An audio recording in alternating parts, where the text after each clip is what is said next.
Okay, layers in the air. There are a couple of different types of layering to look at. One is the difference between the homosphere versus heterosphere. Almost same. So this is a region where the chemical composition of the atmosphere is uniform within this whole layer. It's the bottom 80 kilometers or so. Again, it's gas, can vary a little bit. And so anywhere within this, the relative amounts of the major components of the air are the same proportion. You've got a little over 3/4 nitrogen, a little over 1/5 oxygen, about 1% argon, no matter where you are in the homosphere. As we move higher than that, we get to the heterosphere.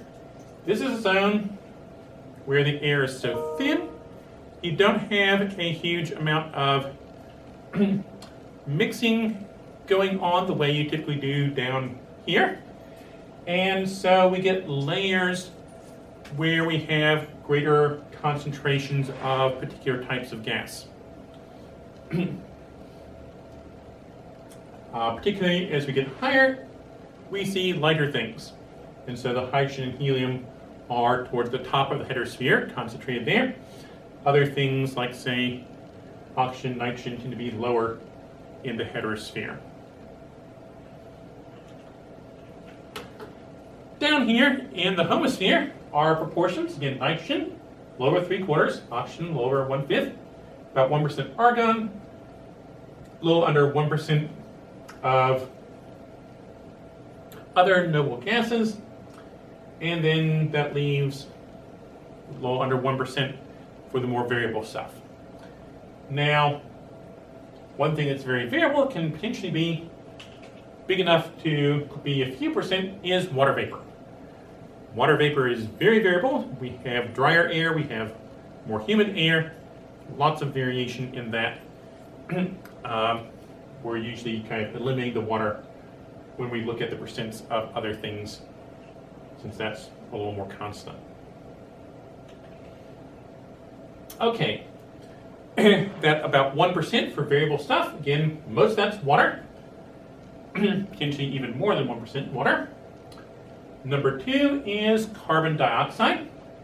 Now, carbon dioxide has been rising due to human activity. This number's from a few years back, actually. And then we've got a number of other things in here. Some of these, things like methane, ammonia, hydrogen sulfide, these may be produced by living things. Sulfur dioxide, nitrogen oxides, ozone, tend to make those by burning stuff. Carbon dioxide, carbon monoxide, also from burning things. Natural and human caused sources of a number of these. Smaller components, just as was true in the ocean, we have small amounts of lots of things in the air. There are larger compounds that can be as gas. A lot of organic things, for example, smell of a pine tree. If you're smelling something, that means there are molecules in the air. And so we have things like isoprenes, terpenes, tend to be those types of things. Other natural gas types of things, not just methane, but larger ones coming, whether it's natural gas leaking from the ground or from a poorly made oil well, or also released as we burn stuff that didn't burn there.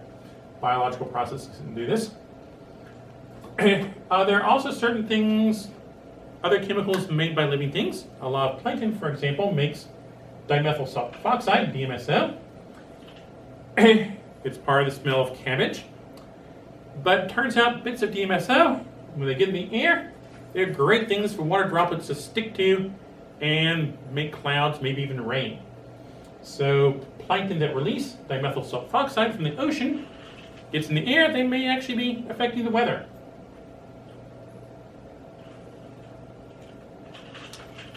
Stuff can be blowing in the air as well. Here's an example of a sandstorm, large pieces in the wind. Looks like bad news for the paint job on these Jeeps in Iraq. We also have much smaller bits. Specks of liquid and solids, for example, salt spray. As ocean splashes, little tiny drops, water evaporates, you're left with a speck of salt blowing around in the air. Smoke, another source of ranging from larger to smaller pieces in the air.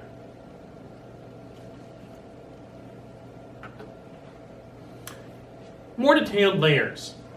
We can recognize several major layers within the homosphere and heterosphere. As with our layers in the ocean, we have different characteristics, different densities, and thus we can see features of these layers. Again, air expands when it's warm, shrinks when it's cool, things like that. So the thickness of these layers will vary depending on, say, are you near the equator, are you near the pole? If we're in, say, around here, are we looking at winter or summer? These types of things. Here's an example, picture on campus a few years back, and conspicuously we can see that there's some degree of layering going on. Now this is all within a major layer, but smaller scale layering. We've got under the clouds, cloud layer, and up beyond. Different conditions evidently in these three zones. So these layers, difference in density, temperature, no, they're not very different in salinity. However, in contrast to the ocean, they are going to be different in the amount of water. Ocean, well, it's all water. Air, we can have greater, lesser moisture, things like that. As with the ocean, we can have waves. We can have some mixing between the layers where they come together. Again, colder, things sink down. So these layers are going to be thinner at the poles and more spread out at the equator. So here's an overall diagram. We'll look in more detail at each of these. This back and forth red line is tracing the change in temperature as we go up. So we'll note those. You see there's something going on. There are ups and downs there. And we'll also talk about what are different features of these different layers. Okay, starting down here, where we live, most familiar, we are in the troposphere. Tropos, meaning to turn. Characteristically, this is very dynamic. Lots of mixing, lots of going on, relatively turbulent. Again, air gets thinner quite fast as you go up. And so, over 80% of the total mass of the atmosphere is down within the troposphere. Only about 10 kilometers up. That's from here to Shelby, 6 miles. Not a very far distance there. But with the vast majority of air, almost all weather is going on in the troposphere. Really high storm clouds can make it to the stratosphere. Winds in the stratosphere can affect what's going on down below, but basically weather is in the troposphere. As you go up in the troposphere, as you probably know if you've been up a tall mountain, it is generally getting cooler as you go up. Generally. Again, dynamic, you've got different things happening. You can have a local patch where it gets warmer for a bit going up and then large scale cools once you get beyond that local inversion. But typically, as you go up, it's colder by about 6.5 degrees Celsius per kilometer. Why is it cooling as it goes up? Because its source of heat is the ground.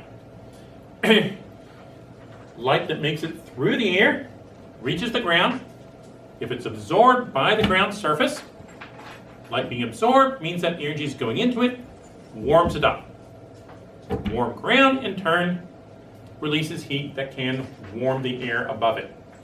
So, no surprise, the closer to the source of heat, the warmer it is. So, troposphere, warmer at the bottom, cooler as we go up. All mountains are within the troposphere. Practically all life is in the troposphere. Now, yeah, tiny things, spores, bacteria, can blow higher into the stratosphere. But mostly they're just passing through. Down here in the troposphere is basically where life is. Flying an airplane, typically you're going to be in the upper troposphere, maybe to lower stratosphere. Okay, why wouldn't you want to try to fly lower than that? Well, I certainly would not recommend trying to fly a plane 50 feet high across campus. You'd be crashing into buildings and trees. So you do need to be high enough to be clear of obstacles. Now, of course, that depends on where you are. My brother-in-law was quite impressed when he was flying a plane in Afghanistan, and here he is at 20,000 feet and looking sideways at mountains. Now, you don't have to worry about mountains at 20,000 feet around here. But you do want to fly over any obstacles. And again, air is thinner, so it's going to be easier to move through as you get a bit higher up. On the other hand, airplanes are taking in oxygen from the air around them to burn the fuel. So if there's too little oxygen, then the airplane won't function. So you need to be low enough to have enough oxygen, high enough not to run into things. So around you, it's cold. This is a picture of my plane window, seeing frost forming on it. And the pressure is low. But we're still in the homosphere. So that air around you is still 21% oxygen. It's just 21% of a lot less total air. So it's not enough oxygen all together in one place for us to breathe. Even though it's still 21%, it's just 21% of not enough air at that level. And when you get too high, it's 21% of even not enough air for your plane motor. Okay, then we get to the top of the troposphere. We have a transition zone known as the tropopause. So about 10 to 20 kilometers up. And temperature stabilized, it's around minus 57, which is rather cold. Colder than a standard freezer. Below the record cold temperature for around here. You can get colder in Antarctica, but that's an awfully cold temperature for those of us that live down here at Earth's surface.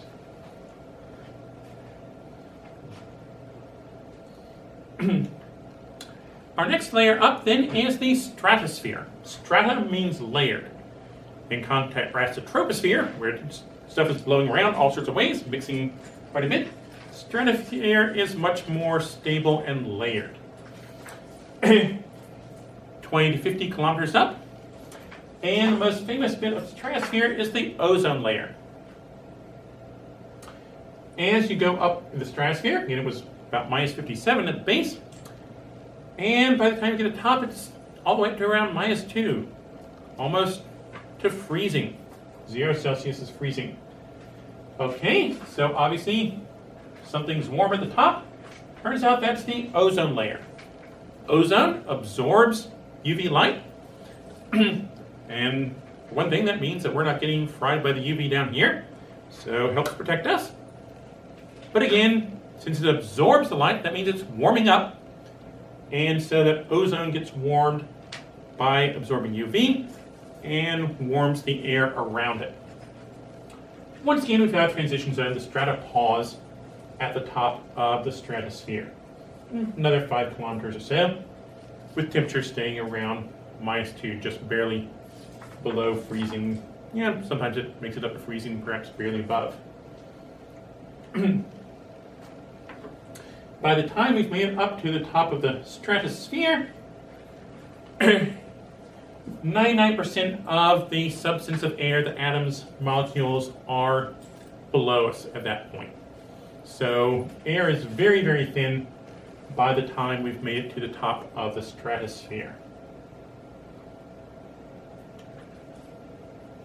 Next, mesosphere. Meso, middle. 55 to 80 kilometers up. Again, depending on you're at the equator or you're at the poles. How warm or cold is it? Temperature, once again, is dropping. We have the warmth from the ozone layer there at the top of the stratosphere, and getting colder as you get farther from that up in the mesosphere. 80 kilometers, that was our top for the homosphere as well. So mesosphere all the way down to the ground, stratosphere, troposphere, all of those have about 77% nitrogen, 21% oxygen, 1% argon. Now it's extremely thin. Way up in the mesosphere, plenty of the stuff down here in the troposphere, but the same proportions. Even though it's very thin, that's enough that incoming meteors encounter enough gas to experience friction, slow down, and vaporize. So when you see a shooting star, you're seeing something happening typically up in the mesosphere.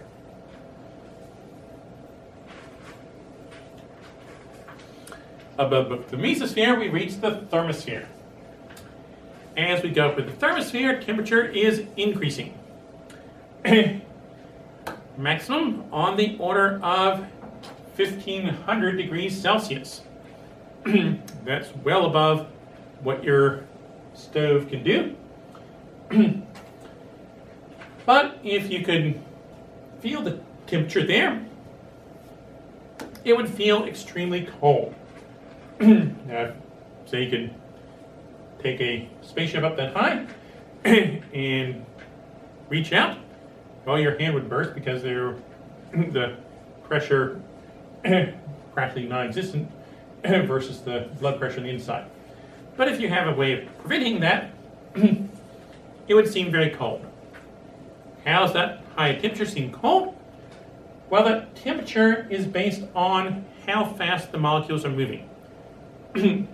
And so a molecule gets more energy, sunlight, say, hitting it. It's zipping around faster. No surprise, it can get higher up. But that molecule is moving fast, it's got high temperature.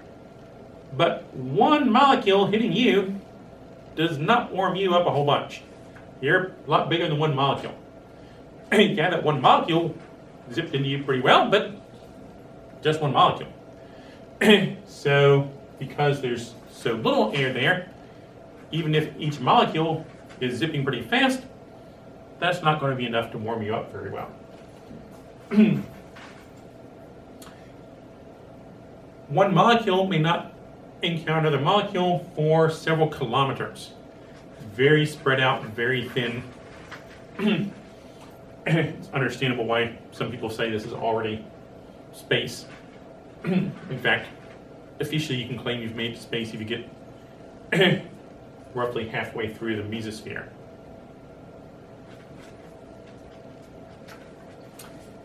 So again, very high temperature is based on how fast the molecules are moving around. That's how the temperature is defined. But there are so few molecules that it would not actually heat you up effectively. Beyond the thermosphere, we have the exosphere, where, okay, yeah, I guess there's still a few more atoms around here than you get when you're all the way out in space. Gradually getting to just space. So here's our overall diagram again. Temperature's dropping down here in the troposphere as we go up, warming again in the stratosphere with the ozone layer, dropping in the mesosphere, warmer again for the thermosphere. Weather, vast majority of the air down here in the troposphere, ozone layer there in the stratosphere, pauses in between.